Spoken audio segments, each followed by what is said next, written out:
지구촌 곳곳에서 홍수, 한파, 폭설 등 기후변화로 인한 각종 자연재해로 몸살을 앓고 있습니다. 최근 국내 연구진이 자연재해를 부르는 북극기온의 상승 원인을 밝혀냈습니다. 오늘 탐구인에서는 극지연구소 김백민 박사와 함께 북극 기온 상승의 원인과 그 영향에 대해서 이야기 나눠보겠습니다. 안녕하세요.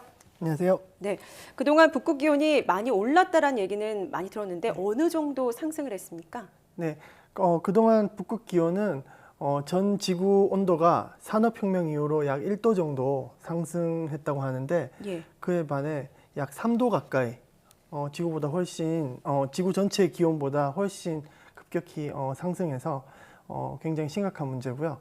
2000년대 이후에 이런 북극 온도 급상승 경향이 굉장히 심화되고 있고요.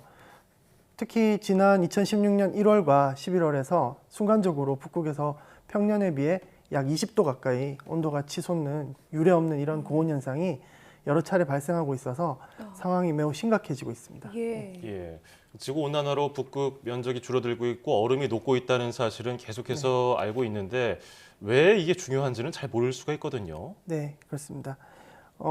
지금 한번 이렇게 지구 온난화에 의해서 북극이 뜨거워지고 한번 이렇게 고온 현상이 발생하게 되면 짧게는 한 1, 2주, 길게는 약 한 달 이상 그 고온 현상이 지속이 되면서 지구촌 곳곳에 굉장히 큰 영향을 주게 되는데요. 예.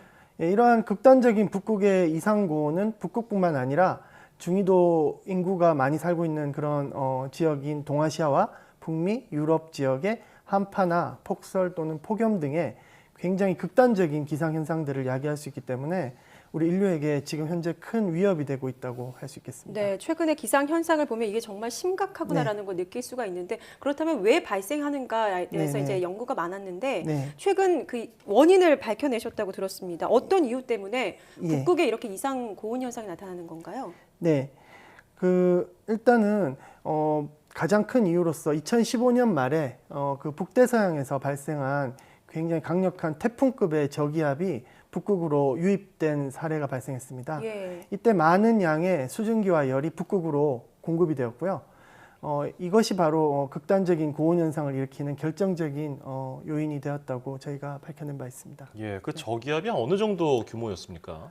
네, 이 저기압이 굉장히 강력하게 발달했었는데요. 이 저기압이 중심기압이 가장 크게 발달해가지고 영국 부근에 굉장히 막심한 피해를 주었던 2015년 12월 30일경에는 약 중심기압이 930 헥토파스칼까지 떨어졌었습니다. 예. 근데 이 930 헥토파스칼이라는 수치는 우리나라에 가장 큰 피해를 줬던 태풍으로 주로 이제 옛날에 매미 기억나시죠? 예. 태풍 매미가 우리나라 들어왔을 때 약 950 헥토파스칼이었거든요.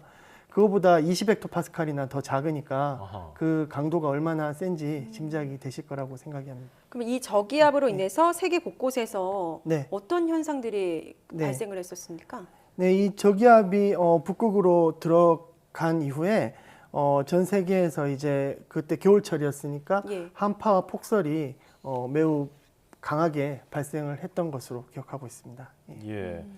이게 이런 북극 온도가 높아지는 이유에 대해서 온실가스가 배출되면서 전체적인 지구 온난화 현상이 발생하고 또 그래서 지구 온도가 높아진다. 이 정도로 알고 있는데 그동안 어떻게 여러 가지 추정을 해온 바로는 뭐 여러 가지 사례가 있었잖아요. 여러 가지 원인 물질에 대해서. 그렇습니다. 예.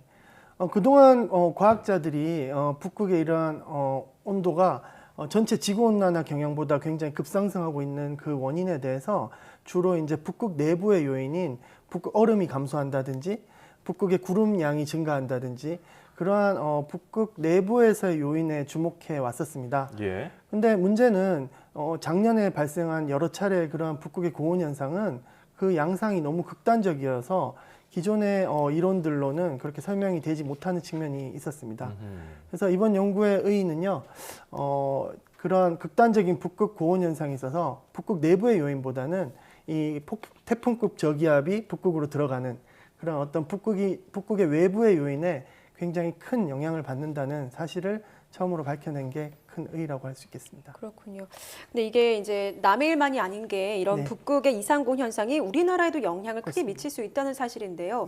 우리나라의 한파가 그 북극의 영향을 받았기 때문이라고 하는데 맞습니까? 네, 그렇습니다.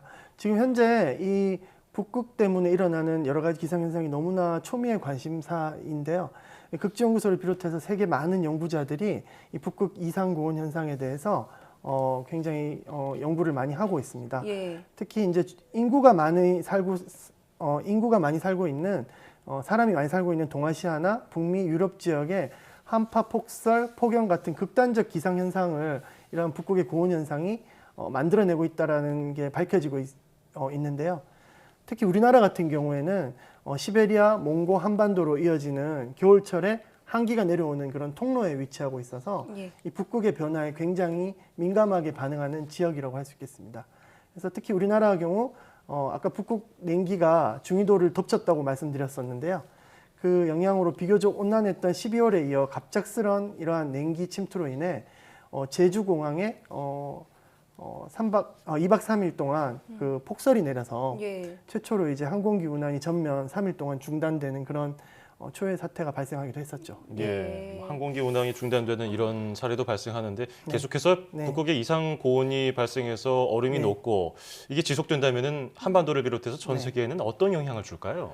네, 그 일반인들이 이 지구온난화라고 하면 온도가 이렇게 서서히 올라가는 현상이라고 많이 생각할 수 있겠는데요. 예. 근데 실상 지구온난화는 이보다 더 굉장히 심각한 변화를 우리들에게 초래하고 있는데요.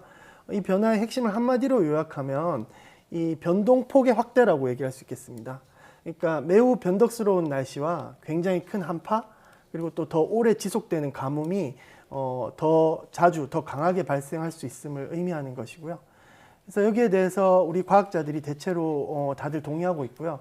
이 북극의 이상고온 현상이 이러한 날씨 변동성을 확대시키는데 매우 큰 역할을 하고 있기 때문에 앞으로 이러한 변동성은 또 그리고 온난화에 따라 더욱 확대될 것으로 또 예상이 되고 있기 때문에 지구온난화에 대해 인류가 대응을 하지 않는 경우에 앞으로 더 강력한 극단적인 기상현상들을 마주치게 될 것이라고 생각하고 있습니다. 네, 이런 심각한 현상 때문에 앞으로도 북극 기온 변화가 미치는 영향에 대해서 계속 연구를 하겠다고 말씀을 하셨는데요. 맞습니다. 어떤 연구를 지금 계획 중이신지 또 얘기해 주실 수 있을까요? 네, 이번 연구 결과를 바탕으로 해서 이 북극 외적인 요인에 북극이 굉장히 민감하게 반응한다는 것이 밝혀져서요. 예. 그래서 지난해 발생한 그런 태풍급 저기압의 사례를 좀 더 이렇게 추가 분석을 이미 착수를 했고요. 예. 이를 통해서 북극의 고온 현상이 우리 한반도와 또 동아시아 지역 기후에 미치는 영향을 더 정밀하게 예측할 수 있도록 연구를 지속해 나갈 계획입니다. 예.